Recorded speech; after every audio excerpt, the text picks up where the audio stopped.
Good afternoon, everyone. I'm Curtis Milhaupt from Stanford Law School and the Freeman Spogli Institute for International Studies here at Stanford. It's a pleasure to add my welcome to the conference, and it's an honor to moderate this first panel.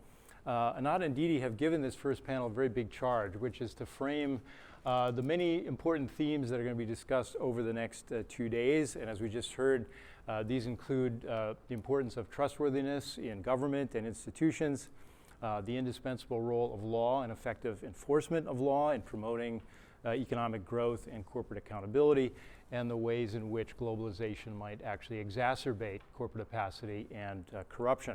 Of course, these are not new themes, but I think quite interestingly, for many decades, the audiences for these themes have been people in the developing world. But as we've already heard, today, we see tremendous stresses on the rule of law and democracy in this country, and the international economic order, which has supported globalization, seems to be unraveling before our very eyes. So to say the least, this is an opportune time to engage in some creative thinking and to re-examine our assumptions. So that's what we're up to here. We have a great panel to launch the conversation. I'm not going to go into detailed biographies. You have those in your packets, but let me just briefly introduce our lineup.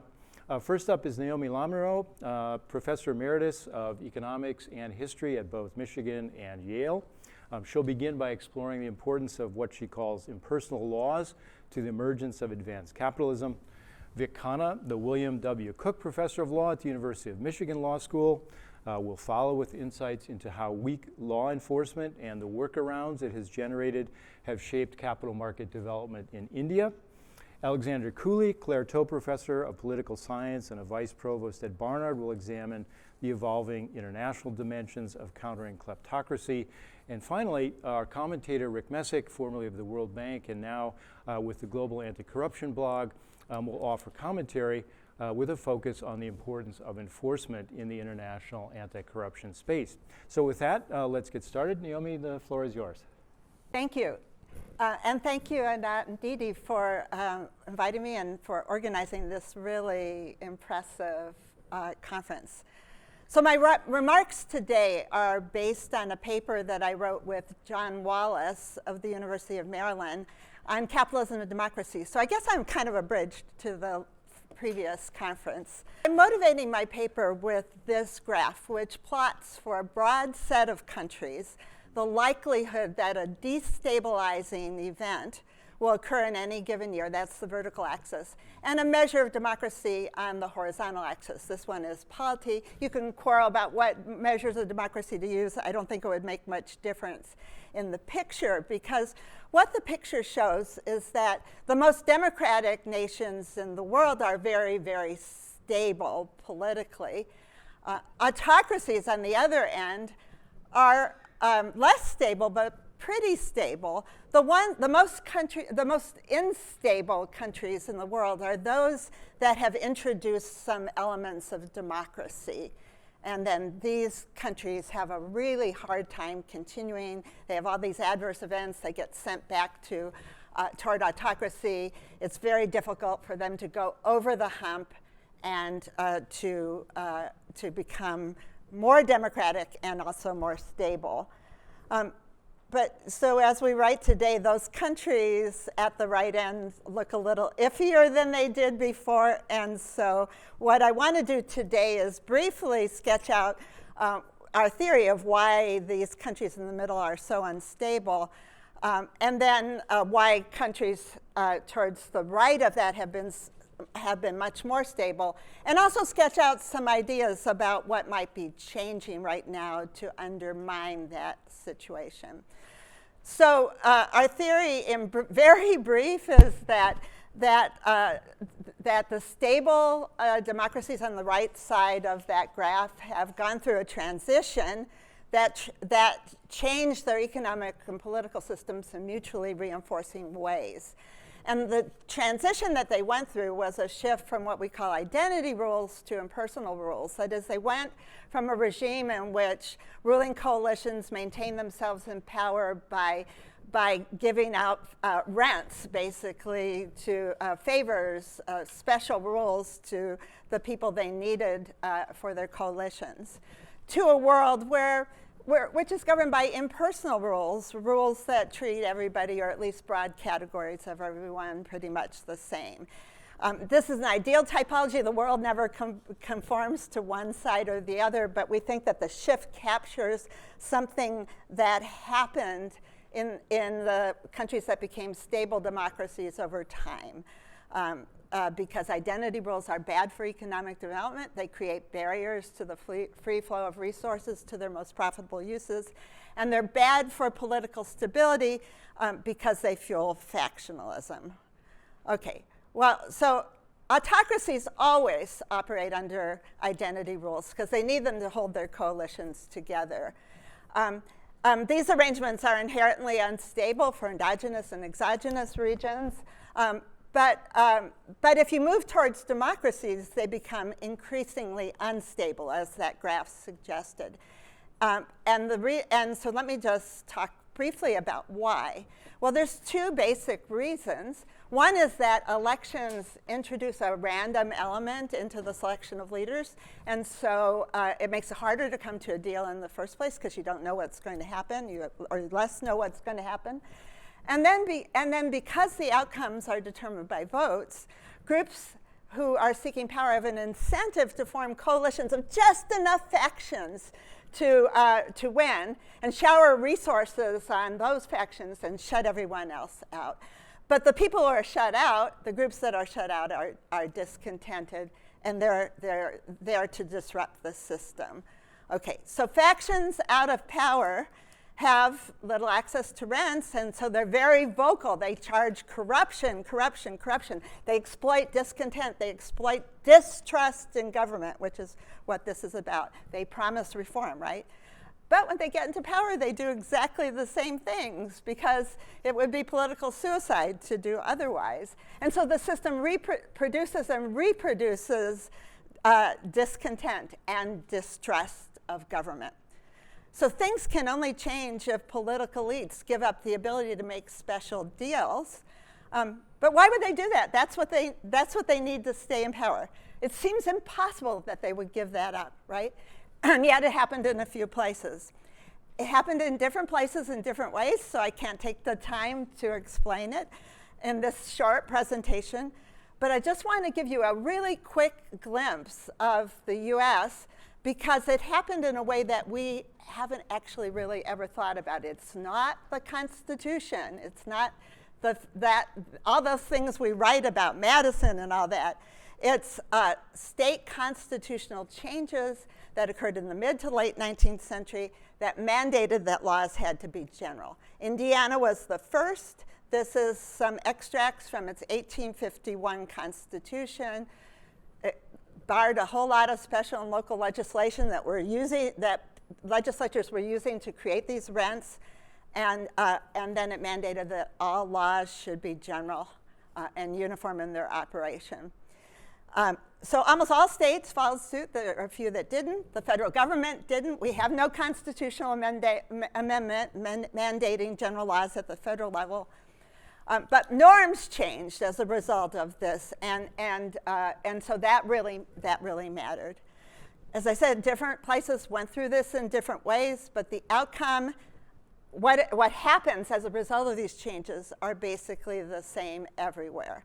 Okay, so you get a more competitive economy because these barriers to entry are removed. You get a politics which is less factionalized.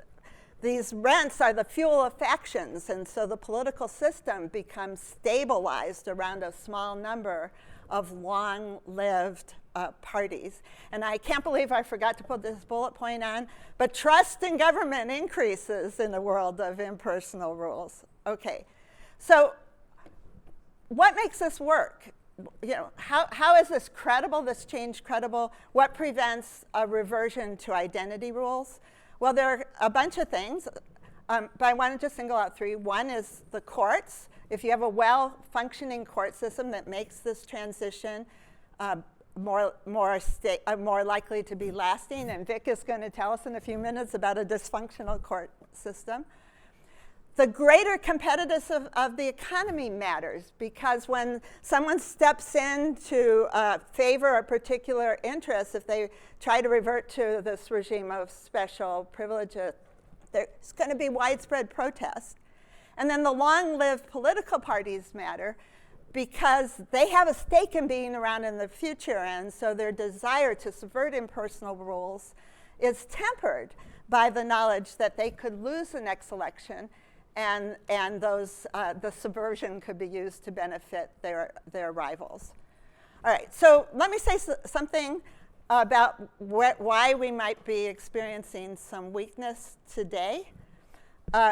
Well, I think the problem is really with the last two of those bullet points. We still have, thank God, a pretty well-functioning court system. The economy is characterized by a greater degree of economic concentration, and that may undermine the resistance to special privileges that are devolved on highly monopolistic entities. The second is long-lived political parties. The parties seem right now to be increasingly tempted to subvert impersonal rules. So I'm going to take one more slide to talk about an underlying party dynamic, that political dynamic that might offer some clues to what is going on in these very democratic countries. So one thing about impersonal rules is that they stimulate the formation of interest groups. Because they apply to everyone or to broad groups of people, there are lots of stakes in their passage. And so they become focal points around which interest groups form for or against. Now, interest groups are very different from factions. Their aim is not really to poach voters and give out privileges, but to set an agenda for the political parties. And they work with both parties. So over time, as a result, the parties tend to become more similar because of this influence of interest groups. But that means they tend to move to the center, but that means there are groups on the fringes that are left out, and they become angry, Tea Party, those kinds of things. And they exert a polarizing influence on parties. They pull the parties apart. And so this has happened repeatedly in American history over the last 150 years, since you get these stable parties. They go apart, they come together, they go apart, they come together. So far, the polarization, the forces have always been strong enough to pull the parties back to the center. But it may be that the elastics that bring these things back together are more frayed now than we've ever seen it. And so I think that's something that we'll be talking about over the next day or so, day and a half. Okay, thank you. Thank you very much, Naomi. On to Vic. Naomi, may I have the... Yes, sorry. No problem, thank you. Thank you so much, Curtis, and thank you, Anat and Didi and Dean DeMarzo for inviting me here. I'm delighted to be here and to see all of you here as well. So as Naomi mentioned, I'm going to be talking about the impacts of a dysfunctional court system. And in particular, I'm going to focus on delays in India's judicial system and their impact on financial market development. All right, so I'll skip past the stuff we already know and go to a quick overview. So a critical feature of any legal system is how it enforces the law. The written law itself may be aesthetically pleasing and interesting, but it really matters when it comes to enforcing it and how it orders behavior. As is well known by many people who've looked at India, it has quite impressive delays in its judicial system that have been there for quite some time. What I'm going to do in my presentation is focus on how these delays have impacted financial market development and the kinds of workarounds that people have come up with in order to make things happen in an environment where otherwise it seemed perhaps hopeless. I'll start with a quick summary of the delays and their consequences, primarily that they weaken deterrence of the law and also they tend to increase frivolous litigation. And then I'll look at case studies of market developments, both on the debt market side, looking at the home mortgage market and the workarounds they use there, and then on the equity market side and how that has developed over time to try to overcome some of the issues with the delays in the Indian judicial system. All right, so here's a quick bird's eye view of the delays in India. At the current time, India has approximately 30 million cases pending and 12,000 courts. So very quick back of the envelope math tells you that's 2,500 cases per court. But I think that underrepresents how bad the delays are. The Supreme Court of India, which is the apex court in India, has tons of cases pending, approximately 30,000 that are scheduled for hearings. To give you a sense of what this is like, the US Supreme Court does 90 cases a year. It's hard to even conceptualize how bad the delays must be that you have 30,000 cases pending. Now yes, India's Supreme Court often sits in small groups, but even then, it's quite a remarkable number of cases to have pending. Some matters will take between 10 to 20 years to resolve. This is actually an improvement. I used to joke with my grandfather that of the many things he might bequeath to me, I wanted him to bequeath 2 lawsuits that had been running since his father's time. And that sort of underscored, I think, the delays you have there. There's also a high degree of variation across regions of India in terms of how long those delays are. Most cases in India are criminal, but conviction rates are actually very low, somewhere between 30 to 35% on average, with some areas having 10 to 15% conviction rates. It makes you wonder why they bother to bring the cases. As a counterpoint, the US and Japan are somewhere in the 90 percentile range. And in India, under trials, that is people who are not yet convicted but are actually under trial for a criminal matter, represent the majority of people in prison, approximately 150,000 at last count. Having said that, you can't actually say Indians are more litigious than others because they actually have per capita a lower rate of litigation. That gives you a sense of what the ground realities are in India. Now, what are some of the consequences of these delays? So, the most obvious, aside from the annoyance of being delayed, is that the deterrence of the court system and the law is generally weakened. The longer you take to make a decision, the evidence gets older and more stale. Witnesses forget what happened. I can't remember what I had for breakfast yesterday. Imagine if there are years between when the event occurred and when I have to testify. The reducing accuracy of the court system makes the difference between engaging in good legal behavior and bad illegal behavior smaller, thereby reducing the deterrent effect of the law.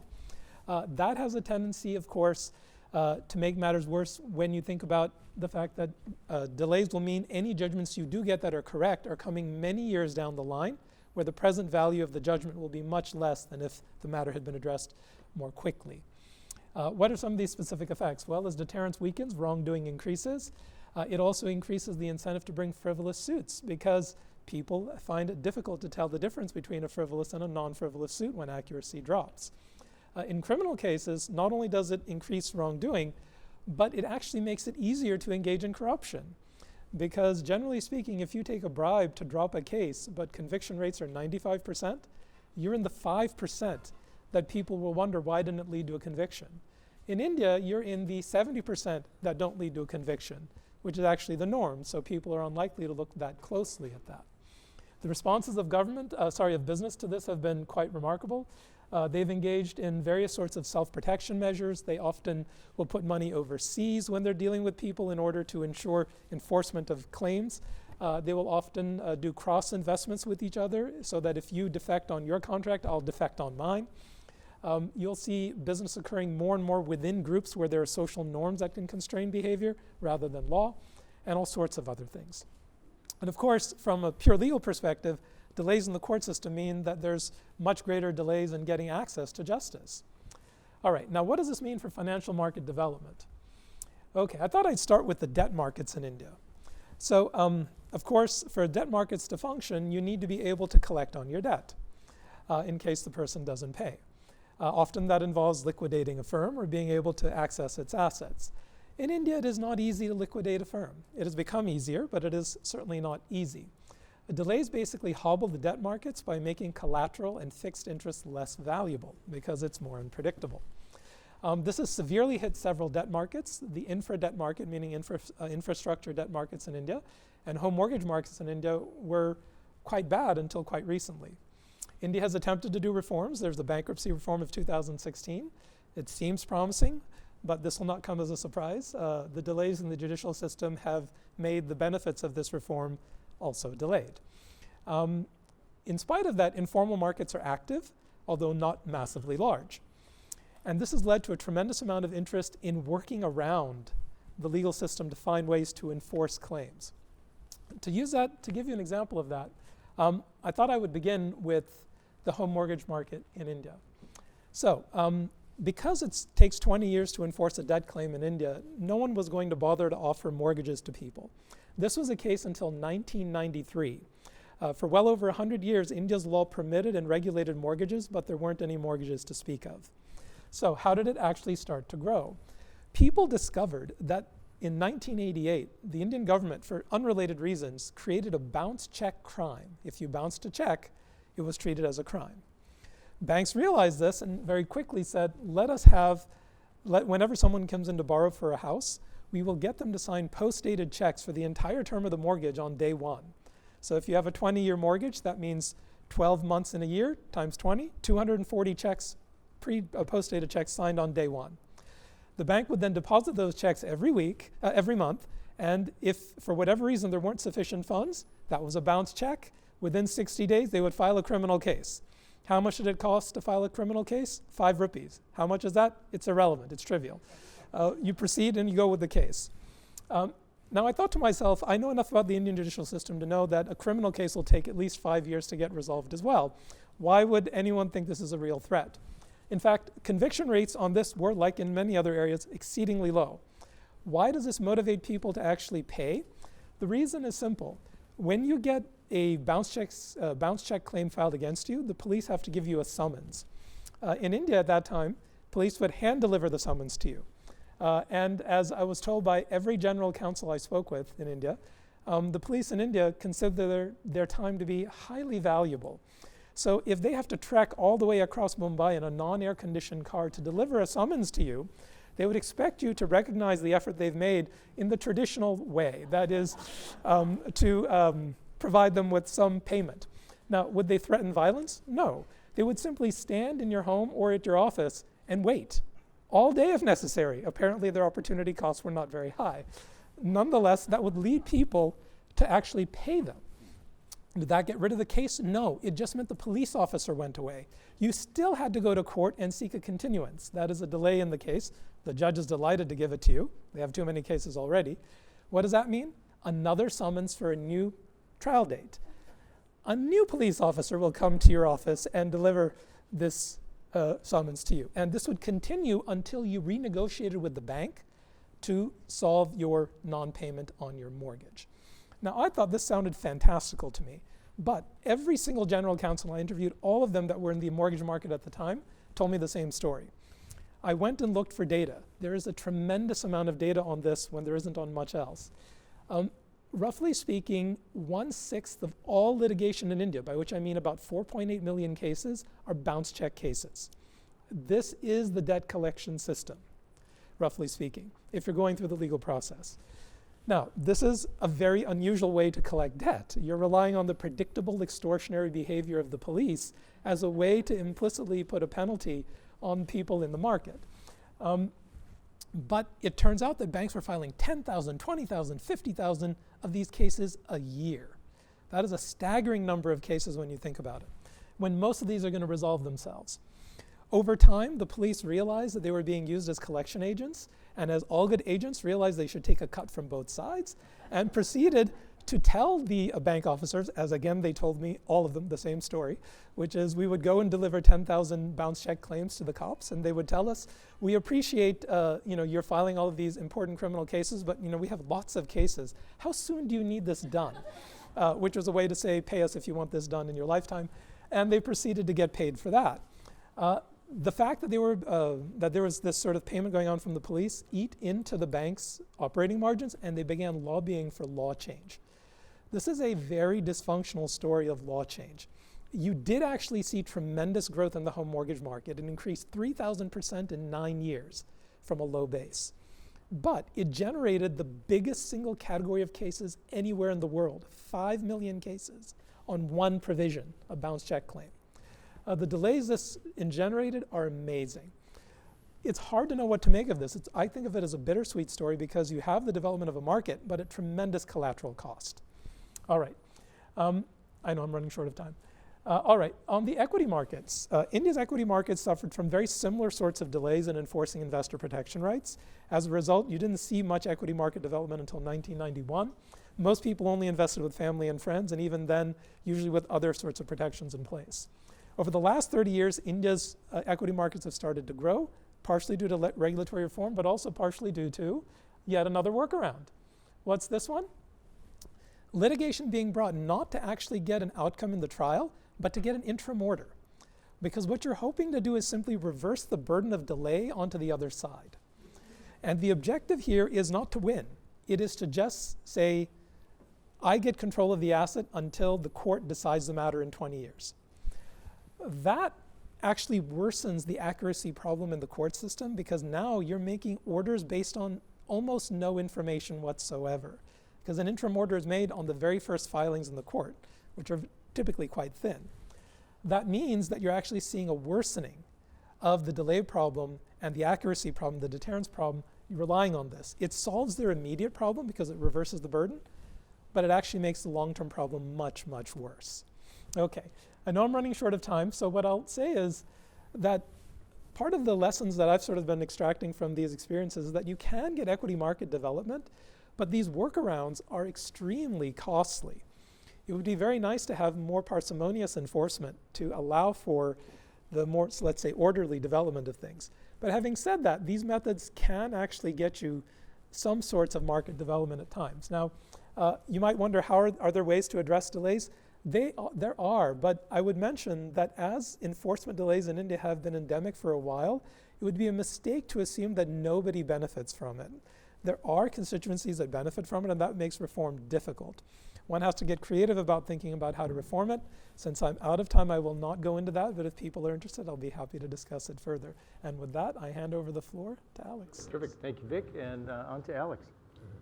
Thanks so much. So it's a great honor to be here at the conference. Thank you for the invitation. And on this panel, I feel somewhat of an outlier here. I'm a political scientist by training who sort of applied his trade on conducting research on the politics of the stands, and especially authoritarian politics of the stands, Kazakhstan, Uzbekistan, these kinds of places. And one of the comments I would get, especially in the earlier days of my research, is like, gosh, these places are so remote, they're so far away, they're so just isolated from everything that's going on.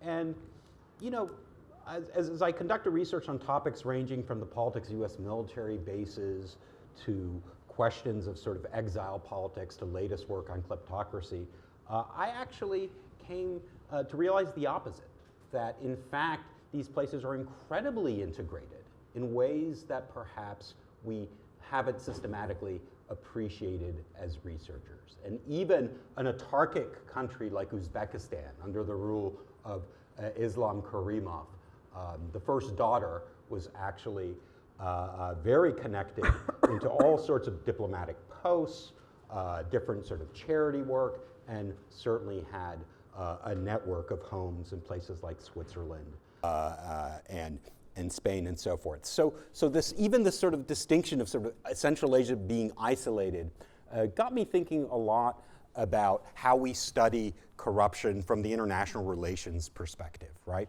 And I think it's fair to say that the corruption norm as it evolved in the 1990s, it was treated as primarily a kind of a methodologically nationalist phenomenon. That is, corruption could be measured, or its perceptions could be measured, countries could be ranked, compared, benchmarked. There were clean countries, there were dirty countries, and the kind of the transnational connectivity, right? The kinds of place in the global market for sort of services and service providers was usually not part of the story, right? And this was like the story I was deeply interested in. And I'm going to pick on Gary here. I don't mean to pick on Gary, but the reason I pick on Gary, and not Gary, Transparency International, is because this index is so influential, right? And so it's easy to use as a benchmark and as a foil, and I think transparency does amazing advocacy work. But the index also, I think, helped shape and crystallize some of these assumptions, right? About different kinds of countries, about perceptions, again, about corruption being contained within national borders.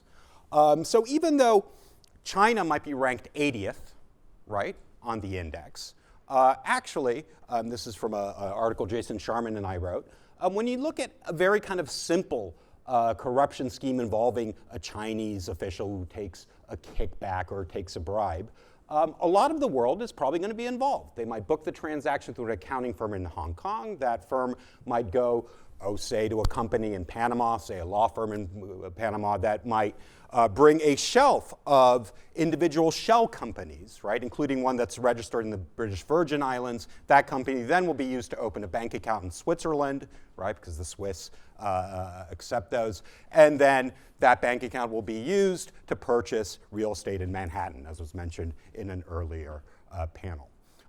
This is actually more like what the map of that corrupt transaction looks like. And this is the relatively sort of simple version. And so the question is, what's missing in the story, right? What else should we be researching? What should we be looking at? And so certainly the domestic actors who take bribes, right? The politicians, the ministers, the regulators, absolutely. The transacting entities, though, right? The offerers of bribes and their agents. Brokers and intermediaries, and we're going to hear a lot more about this, and I would just point to the groundbreaking work of Dan Nielsen, his team on shell company providers, Brooke Harrington on wealth managers. These intermediaries, many of them Western-based, offering perfectly legal services, are incredibly important. Offshore vehicles, I mentioned, and then destination havens. So here's the thing. If you are a ruling family member, right, in a Central Asian state, and you have set up all of these revenue extractions and rent extractions in your sort of patronage system, you control the security services, you pretty much have a lockdown on everything. At the same time, you know that if your family falls out of power, right, you might lose everything. And so it leads to two imperatives, right? One is an imperative to take your money, right, and put it somewhere where property rights are going to be protected, right? Because if you lose power politically, right, they're going to go after you. And so you go where the rule of law protects you. And if that means actually paying over market value over luxury condo on Central Park South, that's a good investment, right? Yeah, you'll pay 20% over market, right, to ensure that that is sort of kept. So money laundering is certainly one part of this. But equally important is the reputational side. You don't want to be known as the daughter of the strong person, right? The strong president, the repressive person who boils alive political dissidents in Uzbekistan. You want to be known as a philanthropist, as a successful businesswoman. You want to be known as someone who sponsors cultural networks, does charitable work, and so forth. And so this part of it is also something now in which we have a lot of research growing on residency regimes, right? If things go south in the country, you need, and your family need to be able to go overseas. How do you do that? There's actually firms that will buy you passports and residency elsewhere where your property rights are safe. You need to be able to brandish keep your reputation intact. That also involves going after pesky researchers and investigative reporters, preferably in courts in London, right, to sort of spike stories about them. And then it's good to be a global philanthropic citizen. We give to reputable universities. We create centers. And we also buy sporting clubs, right? One of the big sort of examples in the aftermath of Russia's invasion of Ukraine, when Roman Abramovich was sort of stripped of Chelsea Football Club. In the last game, there was a moment of silence over Ukraine, and then the Chelsea fans chanted Roman's name at the same time, a real sort of split screen there. And then, of course, lobbying, think tanks, the sort of knowledge brokers that paper over reputations. Now, if you were in the early 90s in Central Asia, your broker might have looked like this gentleman. someone I've gotten to know actually quite well. This is James Giffen, also called the King of Kazakhstan. Giffen was also the character which the movie Syriana was based on. He facilitated a number of deals involving Western oil majors, energy majors, and the government of Kazakhstan, and he was indicted for violations of the FCPA at JFK Airport when he was arrested in 2003. One of the really interesting things, and Giffen, incidentally, he taught politics of Soviet trade at Columbia for 10 years. So I took his oral history. It's available on our website. But one thing that became clear with talking with Giffen is how trusted he was by Nazarbayev. Right? Nazarbayev was coming in from the Soviet era.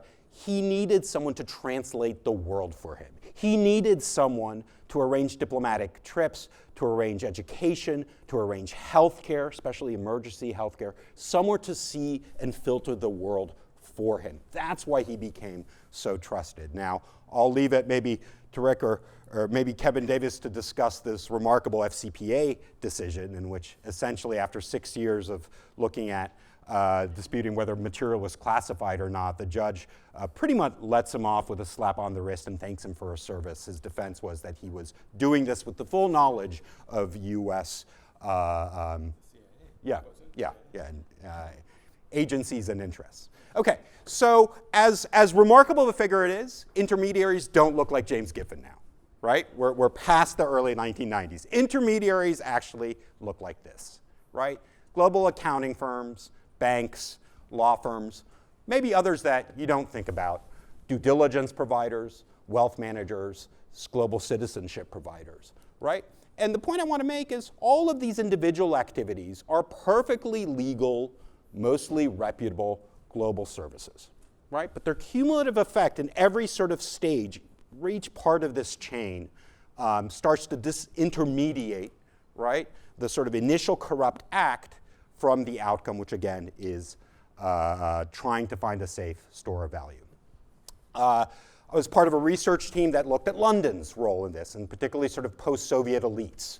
And this was a report we produced for Chatham House. And basically, the bottom line is London offers a wealth of the services that I talked about before, that very few precautions are taken. Usually, the answer is yes, we can help you. But also there is a remarkable lack of capacity to enforce any kind of red flags that are sort of thrown up, right? Whether it's sort of the filing sort of suspicious activities reports or the vetting of elites who have applied for sort of tier 1 residency visas. One other thing that we found, to bring it back to the Kazakh example, over 330 million pounds of property in central London purchased through shell companies associated with the Nazarbayev family. Yeah, and different members of the Nazarbayev family. There's one more coda here, and at the risk of sort of characterizing a legal process, I apologize to my colleagues. So Dariga Nazarbayeva, the then president's daughter, was subjected to a unexplained wealth order proceeding. Right? This is an extra kind of territorial tool adopted by the UK in which you have to explain that you lawfully, and prove that you lawfully got the funds to purchase this real estate, right? And so one was leveled against her, and at the time this was sort of hailed as a real breakthrough against sort of kleptocracy in these transnational nodes.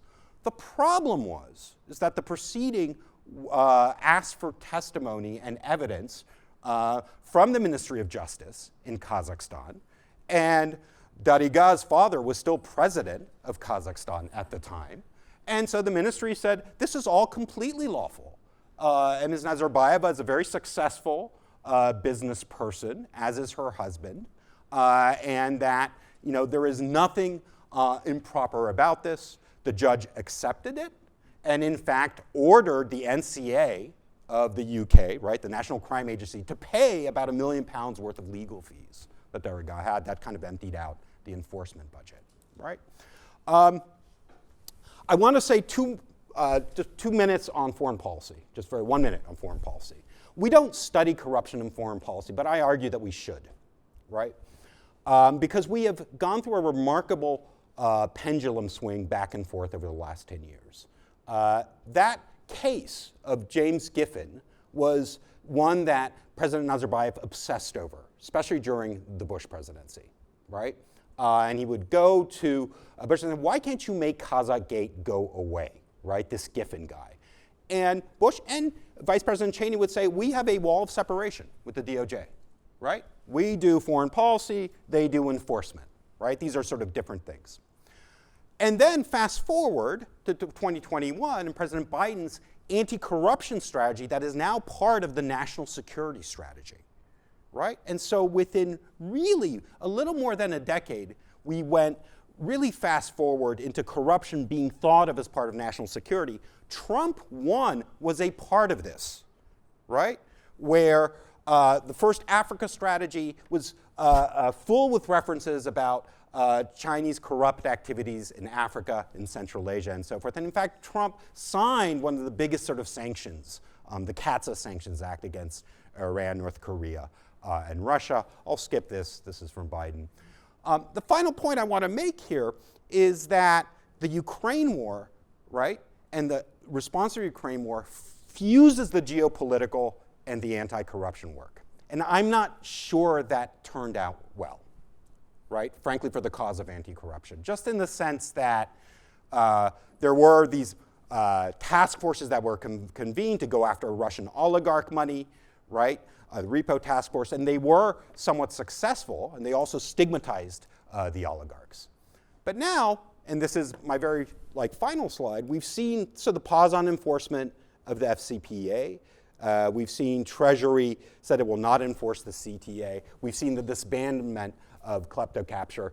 Yesterday, you may have been paying attention to tariffs, but the big news for me was the golden card rollout, right? $5 million will buy you a golden card, right? Citizenship of the US. And I just want you to appreciate this really is the final one. How out of bounds of prevailing anti-corruption norms this is. This is the European Parliament report discussing their decision recommendation to shut down the Cyprus and Malta golden passport programs, right? Where they viewed these as absolute vehicles for corruption, money laundering, security threats, and tax avoidance, right? And so the question going forward to me, or one of them is, how do these anti-corruption norms survive if the world's most powerful country that has pushed these, maybe for geopolitical reasons, is no longer doing so? Thank you. Thank you very much, Alex. And now on to Rick for a commentary to tie things together. I'll start by answering Alex's question.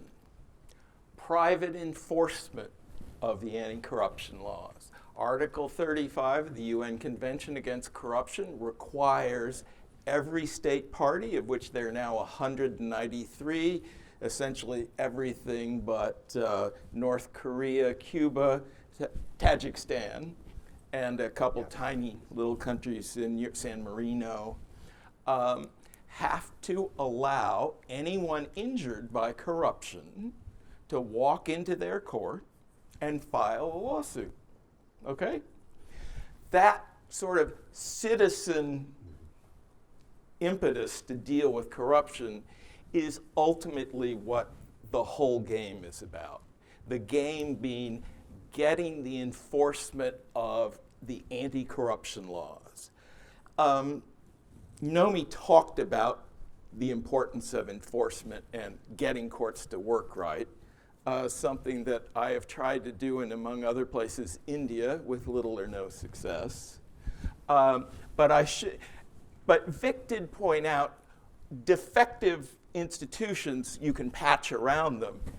And there's a patch around if you run the National Museum of India and you have a corrupt employee on your staff, you push them physically out the door, take his badge, don't let him in, he sues you for wrongful termination. You pay the lawyer to delay the case. So court delay isn't always so bad. You can keep corrupt officials or corrupt staff from working for your agency. Now, as the director of the National Museum explained, ultimately he will retire, and it'll be some point in time that employee will get his case heard, but it won't be his problem, it'll be the new director's problem.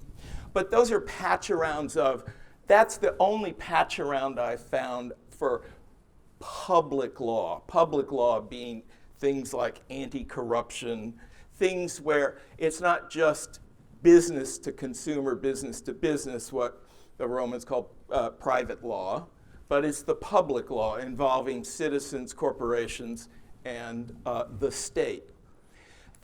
For a long time, we've tried in the anti-corruption movement to prompt national governments to do a better job of enforcing the law.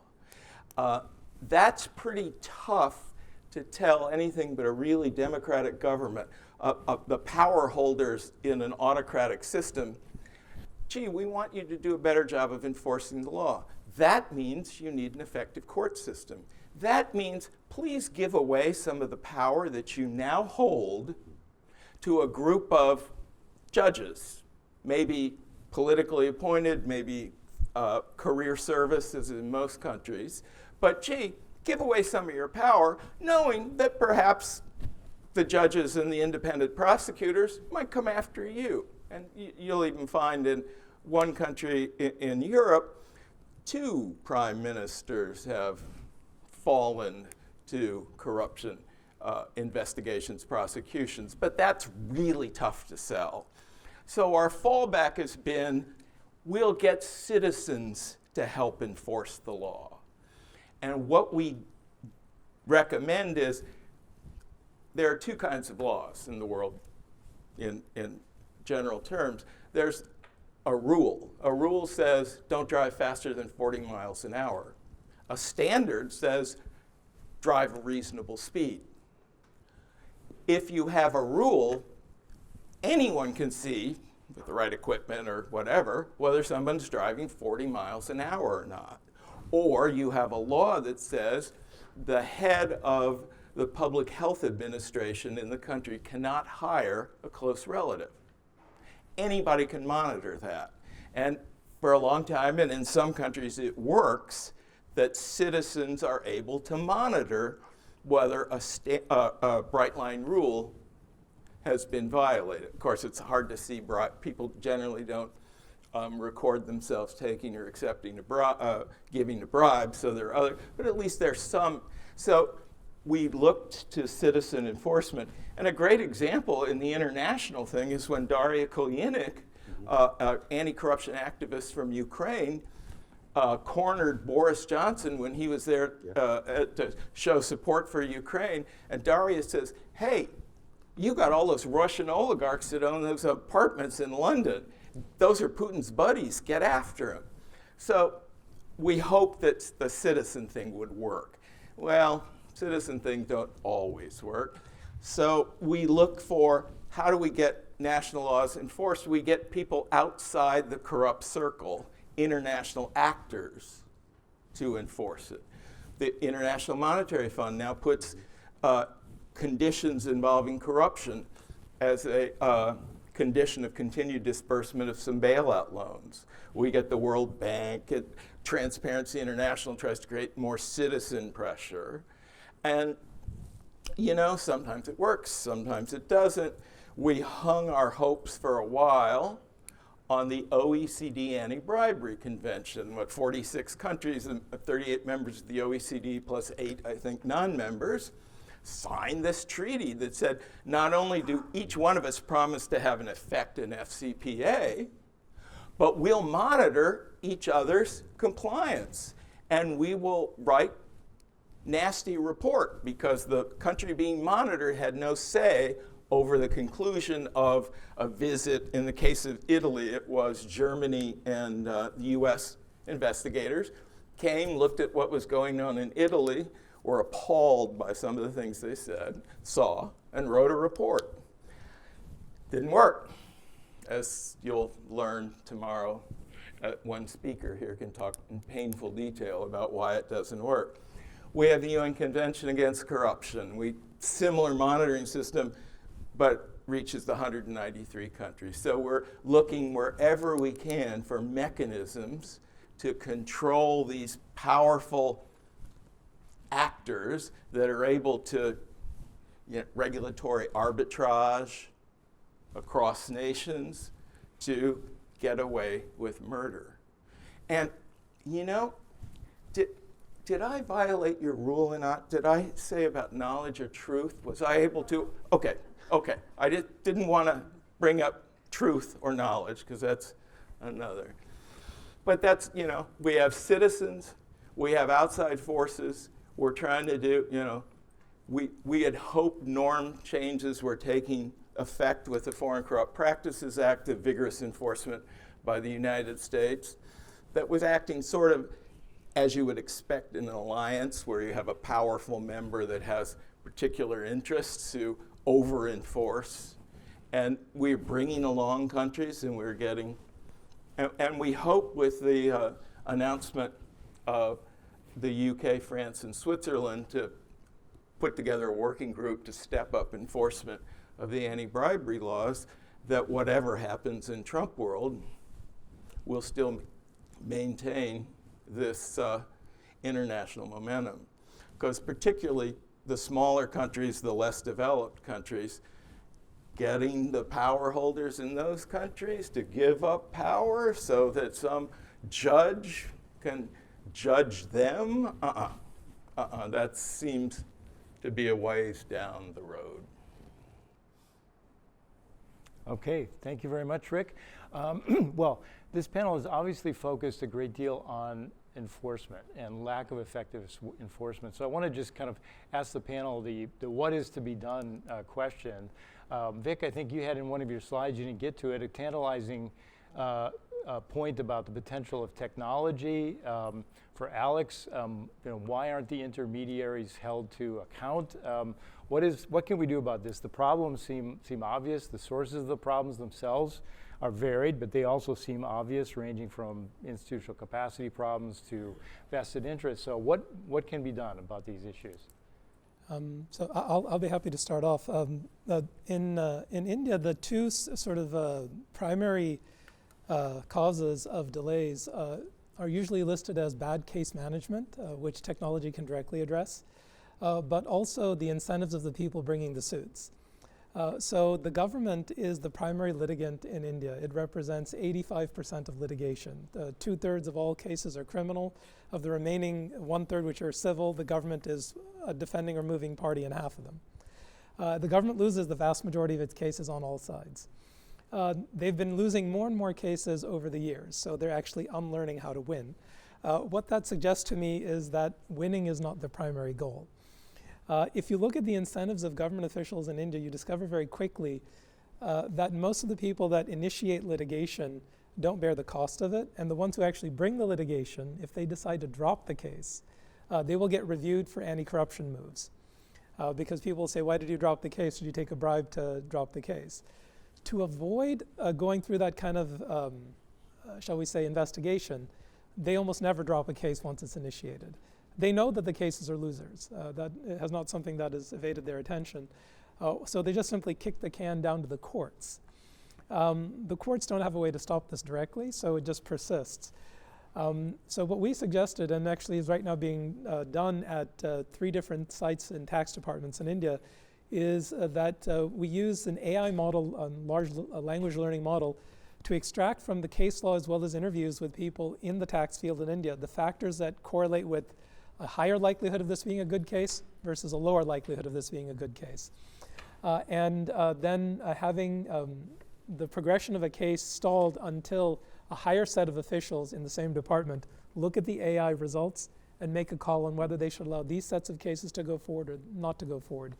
Thus far, we've only got results from one of the 3 places we've tried, but the government has filed approximately 40% less cases than before because they've just dumped a ton of them. Bihar. Yeah, I know. Yeah, I know.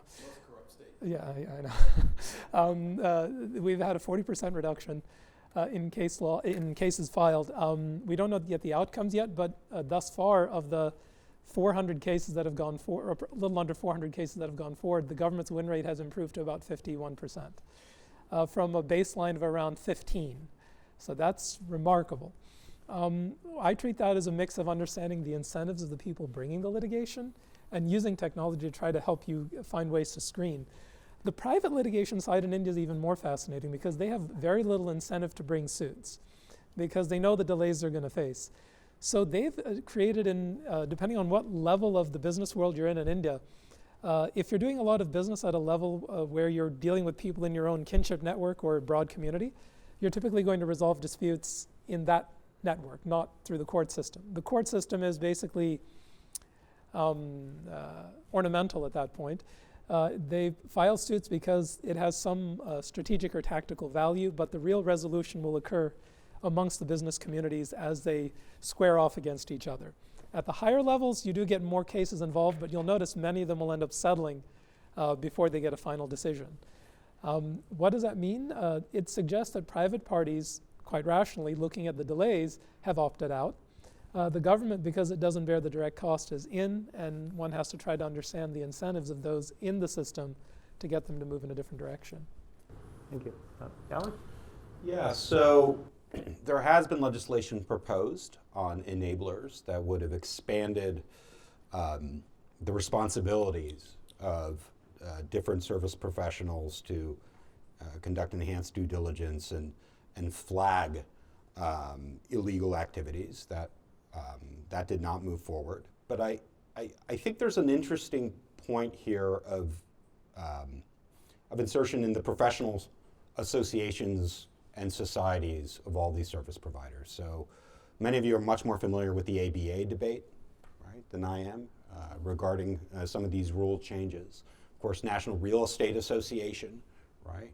I think the common thread in a lot of these debates is the question of privacy, right? That we provide privacy to our clients, right? This is sort of the defense that's used. And I think that's what needs to be worked on in terms of, trying to work on normative change. That privacy cannot be the be-all and end-all as an excuse, right? To, facilitate, corrupt and illegal acts. The second thing I would recommend is some of the biggest, most impactful interventions that we've seen have sort of set up almost these kinds of natural experiments, right? Because we only have records of settled cases or proffers or things. Corruption happens and gray area deals happen behind the scenes. And so catching people in the act, right, of not performing the diligence they're supposed to, not reporting acts that they're supposed to, is actually a very powerful research tool. So I'm thinking of the Channel 4 documentary, From Russia with Cash, right, where you sort of simulate your Russian deputy health minister, and you give every red flag for corruption, and you see if these real estate brokers, right, are still willing to transact with you. The Global Witness, sting attempt and witness, and of course I think Dan and his team's work on sort of shell companies. I think this is really important work because you try and in an experimental setting to show that there are rules, there are obligations, they're not being followed, and here's the proof.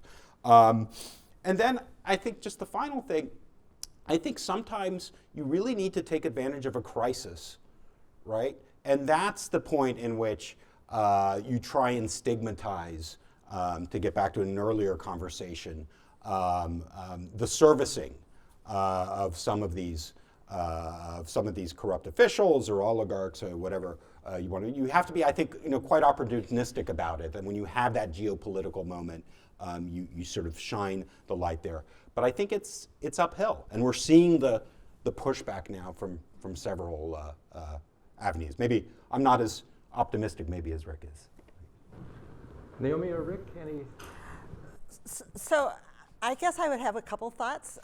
One is, this is less about enforcement than more about the what is to be done part of your question.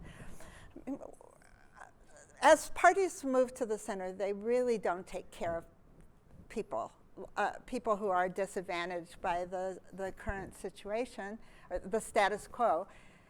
And one of the ironies, the efforts to do things that were redistributive, for example, were always blocked by conservative parties in the United States and in England, other places, in UK, other places.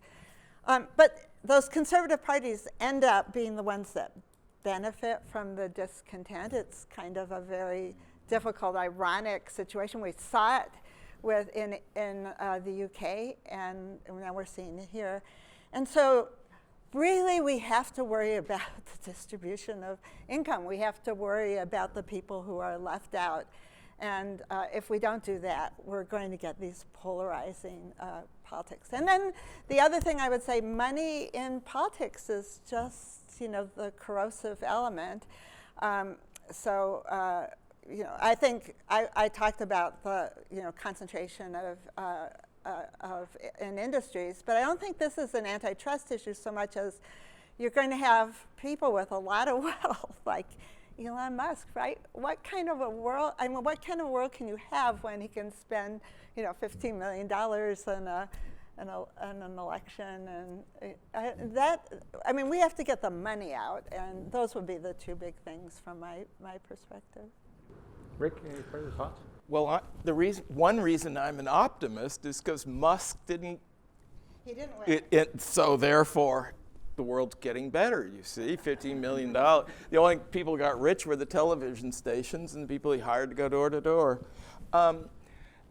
Getting a hold of transnational capitalism and controlling it requires to get a hold of the transnational capitalists, not the company, but the individuals in the company.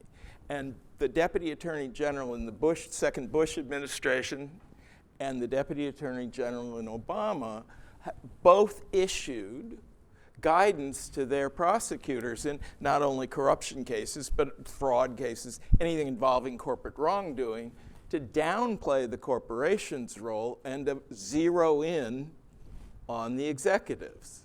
In fact, what was it in the first Bush administration? They even suggested if the corporation wanted to avoid a stringent penalty for whatever wrongdoing its executives had perpetrated, the corporation would waive the attorney-client privilege governing, the confidentiality of the documents involving the individuals. And the American Bar Association had a heart attack, and it never happened. The American Bar Association has had a heart attack over the idea that if a criminal walks into a lawyer's firm in the United States and says, gee, I'm a minister for mining in a West African country, and I inherited some money, and I just really don't want the people in my country to know how much money I've got. So here's $10 million. Could you make sure no one in my country knows about it? And of what the 14 firms approached in New York, only one threw the guy out of the office. The 12 of them said, oh, let's talk more about this. And then when Global Witness calls them out for this, because this is a Global Witness thing, we have Steve Gillers, is it? The leading guy on legal ethics at NYU, am I right? Wrote a letter saying, oh, they haven't done anything unethical. Why, any lawyer would act like this. Holy criminy. So I'm a little pessimistic when it comes to the behavior of corporate executives and the lawyers that they pay millions of dollars to hide their wrongdoing. Okay, I'm conscious of the time. I want to draw in China into this conversation because it's already been invoked, but I also I want to bring in the audience as well. So maybe we'll reserve that question. Let's take some questions from the floor and come back to that if there's time. So floor is open for questions. Please. Please identify yourself. Peter Salmson, formerly of Siemens. Vic, I've got a question for you. Does debarment work any faster in India, or is that equally impacted? Once you get the debarment order, yes. But getting the debarment order can take time. And you'll find all kinds of convenient excuses for things getting delayed.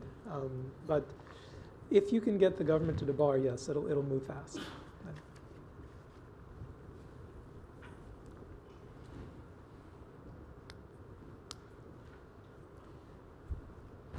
Please. Barnard. Yeah, thank you very much. My name is Lamoreaux Suraju from Human and Environmental Development Agenda in Nigeria. And I think it's very instructive knowing that some of the major Western worlds, with their capitals being the home for illicit assets and properties. I mean, it is more or less like a Western and a capitalist agenda. And that is the same thing that we're seeing with the banks. How do we get to hold not just the governments, the states and institutions responsible and accountable? It is insufficient to say you have, I mean, okay, when the punishment going to Putin, for instance, and the oligarchs, it's very easy to identify where you have all the assets and for forfeiture and confiscation. It means the states, the US, France, UK, knows where all these assets were prior to the sanction on Russia. How do we start, even if it is naming and shaming this, holding them accountable and responsible, just like we're doing with money laundering for terrorism? It is the same thing that we're having with corruption. And we need to start approaching it and stating it as that, so that prosecutors working very effectively in those countries are not just isolated for victimization when they hold some of the multinationals accountable. Thank you very much.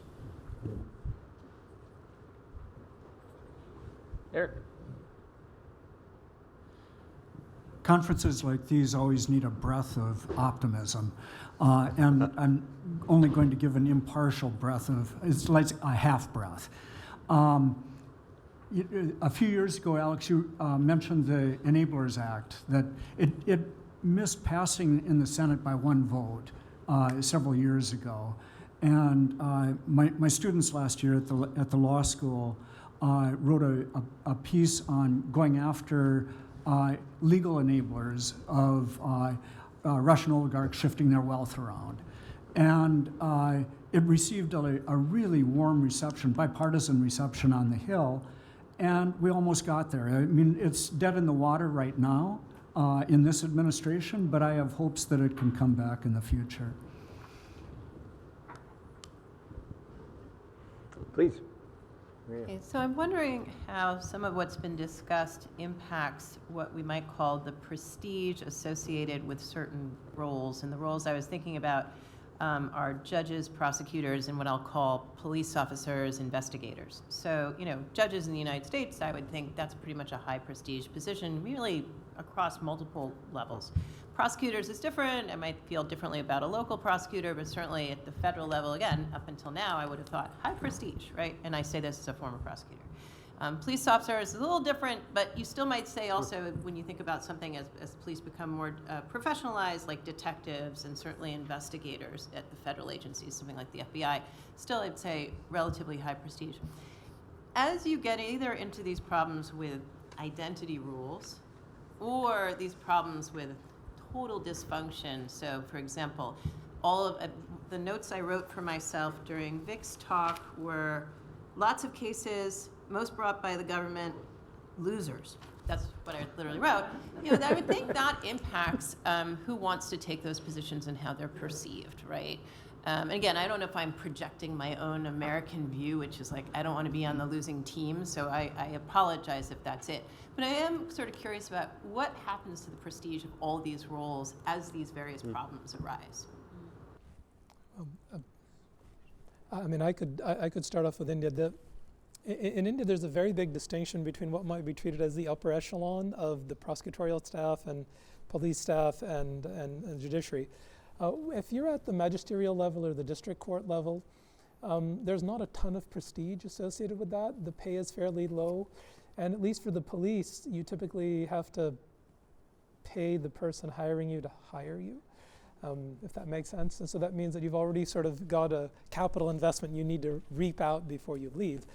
But even at the upper levels, why are they okay with this many losses? It's because they don't bear the direct cost of that, and often once they've reached a certain level at the upper echelons, they're able to progress to a more, to a different position. So a very common pattern in India is if you're a lawyer and you're looking to become a senior advocate. So senior advocates in India make a lot of money.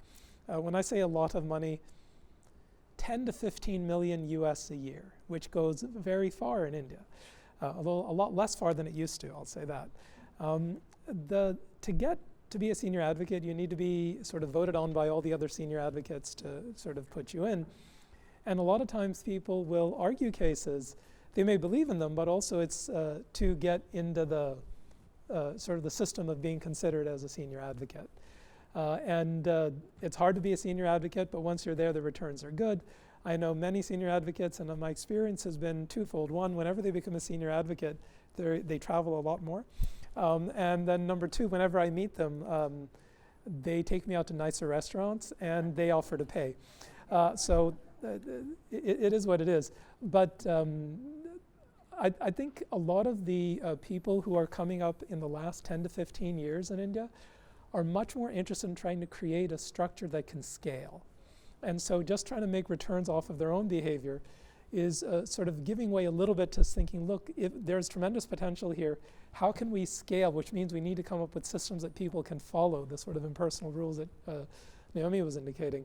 That generation, I think, is trying to be more effective, and I think for a variety of political and other reasons have got a more receptive ear in various venues that makes it easier for them to do. Yeah.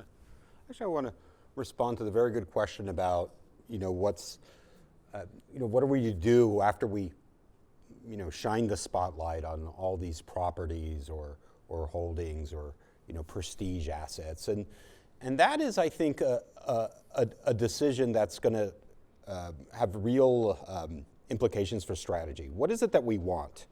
Do we want justice? Justice for who? Justice from populations which this loot has been stolen and taken sort of overseas? If that's the priority, then we're probably looking at some sort of asset return initiative and making it more efficient. But if that's the case, the current system doesn't seem to be working too well, right? Just given how legally complex it is and how few of these funds go back, and in the end, what do they fund, right? Do we want deterrence, right, to prevent this sort of happening again? Well, that would seem to sort of dictate that we really go after people and have sort of demonstration effects. Do we want accountability? Do we want normative change so that service professionals should think twice about taking on these cases? There it gets tricky too. I think one of the critiques of some of the work I was doing that I ran into was, you're going off on all this foreign real estate ownership, and I see it and we recognize it, but you're also giving a very kind of nationalist populist message by doing that, right? That if we didn't have all this sort of foreign money sort of coming in, our property prices would be lower. I have no way of knowing that, right? But it's an easy step to make that case, even though it's not grounded in fact. So there's kind of pitfalls everywhere you go, but I think what you have to prioritize is what is it that you're seeking out of sort of this menu to address, because it's going to dictate sort of the choice that you make and who you go after. I was just going to respond to Miriam's question a little bit. So this may have been a little clear from my presentation, but I'm really a historian. And so what I would say is that the whole apparatus that you're talking about is actually, especially the police, is really a product of a period after you start moving to a world of impersonal rules. Before that, enforcement is much more informal, though we did have a working court system, mainly debt collection.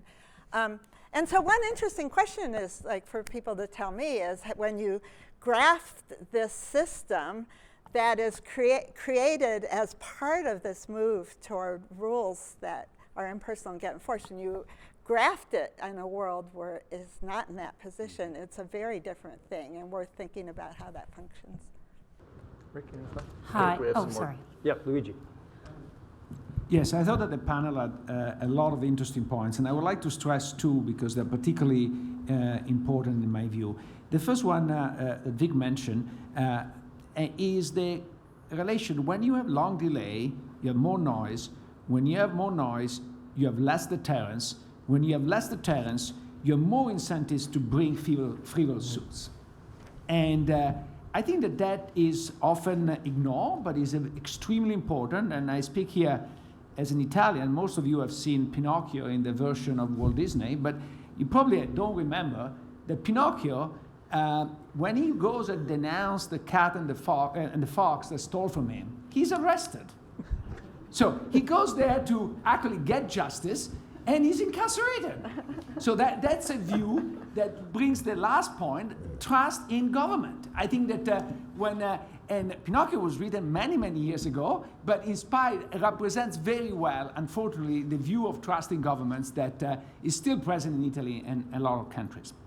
The second point is a point that actually Naomi said.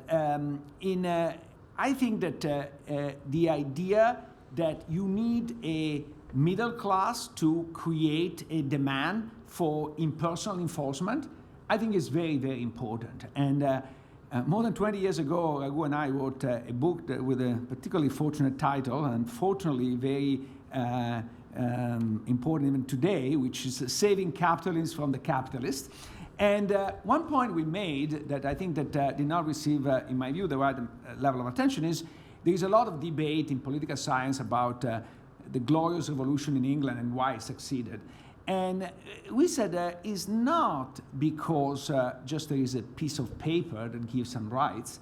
It's because that piece of paper also matched with a very diffuse distribution of ownership that in England was present at the time, as a result of the fact that Henry VIII had expropriated the Catholic Church and then sold to a lot of yeoman farmer the right to farm. And if you are a large latifundist from Latin America, you don't care about law enforcement. In fact, you dislike law enforcement because you can enforce your own right no matter what.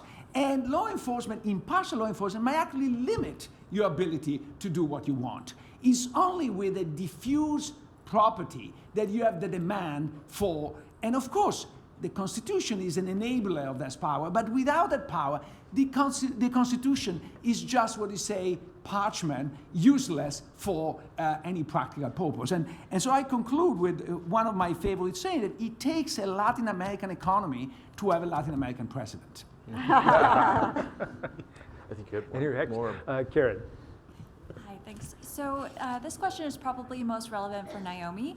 So you were speaking about democratic backsliding, threats to democracy, and social media, of course, presents a threat to democracy as well. So some of the things that you were talking about, trust in institutions, trust in society, polarization, ideas about truth, all that is tied in with social media as well, which has and this challenge has arisen gradually over the last 15 years, and alongside other changes in society and politics, so it's kind of hard to understand the impact. But it seems to have also caught democracies, for the most part, off guard. So the United States, of course, has struggled to regulate social media companies. The EU has the Digital Services Act and is considering fining Elon Musk's X right now, but we'll see how that plays out. So I'm wondering, how do you think about social media as a threat to democracy, and what should democracies do to address the challenges presented by social media? Anyone want to take on that small question? 30 seconds. Well, so the historian in me rebels against the question because throughout history there have been just these, whatever the media system is in effect right now produces much of the same echo. I mean, you see these echo chambers throughout U.S. history, and so I guess I think. I don't know if there. I mean, there was never a regulatory solution before. There were sort of private market solutions where people. There's really good work by Marc Flandreau and co-authors on these scurrilous publications in France in Britain in the turn of the 20th century, where basically fly-by-night papers just got created overnight badmouth certain securities, and they existed just to be bought out, right? And ultimately, the solution to this wasn't regulation, but people wanted to know. They wanted to have papers that they could turn to find out what was really going on, where they should invest. And actually the Financial Times and the Economists actually learned to thrive in that environment by developing their own reputations. So I think that is more important than, I don't think regulations is probably a useful way to solve the problem, though we might want regulation to get rid of some of the most scurrilous things, and especially the libel that people are exposed to. Anyone else? I see we have a lot of people on the queue. Jonathan, if you could please keep your questions concise, and we'll try to get through everybody.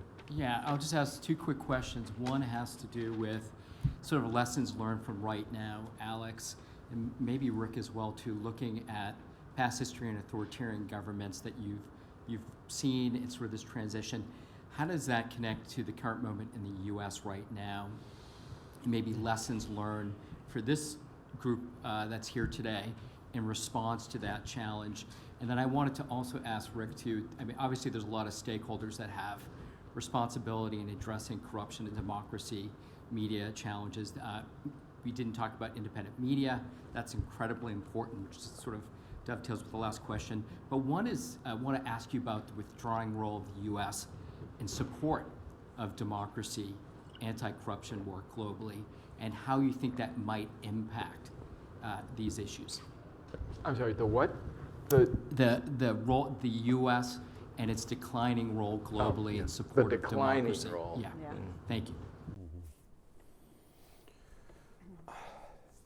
Yeah, so it's hard for me to answer that question without having 2003 Russia on my mind, right? And that was the moment in which Khodorkovsky was arrested on the tarmac, or ran a very successful private energy company.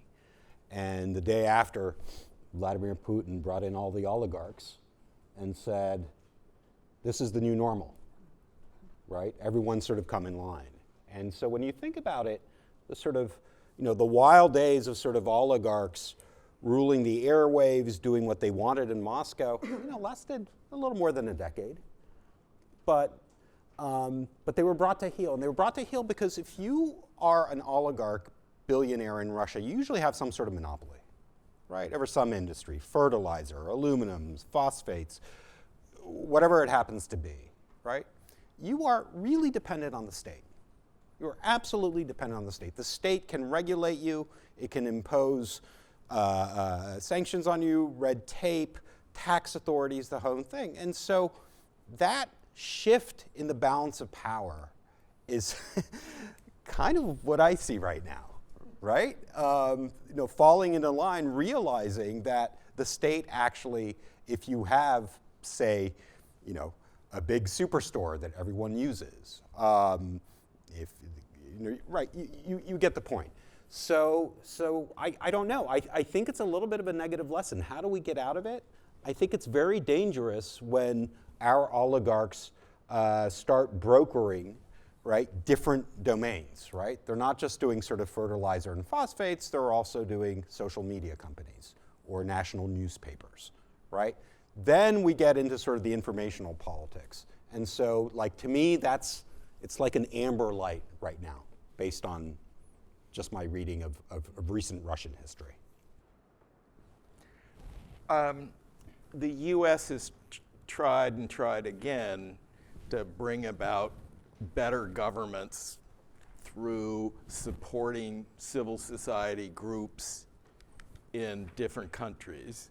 I'm conscious somebody who knows the Kenya story much better than I is in the room, but my understanding is in the early 90s, the US government put a lot of money into the effort to show what's his name, who was president for so long? Yeah, Daniel Arap Moi, how corrupt he was. And all that it did, according to my sources, was Everybody knew he was corrupt. Now they really knew he was corrupt. They couldn't do anything about it, so all it did was fuel citizen cynicism, right? Oh, that was helpful.